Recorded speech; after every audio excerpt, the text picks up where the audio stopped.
My name is Michael Fidel, and I'm a digital cinematography student at Full Sail University, and today I'm going to talk about the history of documentary filmmaking. Documentary filmmaking started by simply trying to capture a moment on screen. Whether it be a train pulling into a station or a boat docking at a pier, two people who started this genre and are the entire reason we even have the documentary genre today are the Lumiere Brothers. They would take their portable camera and they try to film anything that would catch their interest. They would make about minute-long films that became known as actualities. They were all about something happening in the real world, and they didn't care too much about entertaining audiences. We went from actualities into newsreel years later, and newsreel was originally started by the Path Company, but so many other companies saw the benefit of it that they started making newsreels themselves.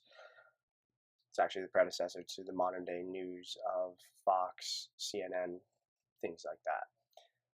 The American government used newsreel at the time to push support for World War I, and mind you, while highly edited so as to not sour people's view on the war.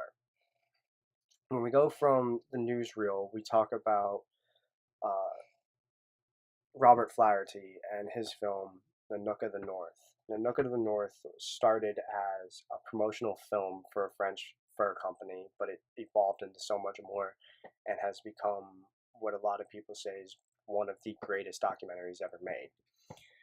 We go from these types of films that are for the most part innocent, if you excuse the editing that the US government imposed on their footage, get to a controversial stage in documentary filmmaking, and these films were the propaganda films. Propaganda was used to change people's views to a specific point of view, and it was usually influenced by the government. One of the most famous, or I should say infamous, propaganda films of the era is The Triumph of Will. It was backed by and financed by Adolf Hitler, and it was used to push the Nazi agenda. A famous propaganda filmmaker of the time, though, John Grierson, created propaganda films for the Empire Marketing Company in the UK about agriculture, and is actually the first person to coin the term documentary. He had a long career in the UK, but eventually moved to Canada, where he started the Canadian Film Board.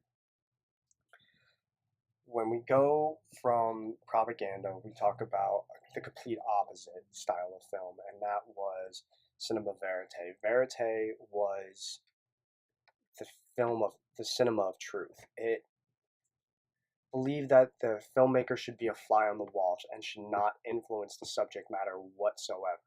Should just let what happens, but it was edited in such a way that it was still extremely entertaining. As a matter of fact, editing was such a vital part of this genre of filmmaking that the editors were often credited as co-directors. When we go from cinema verite and we start talking about the modern documentaries of Michael Moore, like Fahrenheit 9/11 and Bowling for Columbine, controversial, but the two most successful documentaries in history. And we talk about Ken Burns, whose style of editing has become so influential that many filmmakers are still using it today, and including in iMovie, an effect known as the Ken Burns effect. Documentary filmmaking has been around as long as filmmaking has been around, and to this day is still one of the most powerful and greatest forms of film to date. Thank you.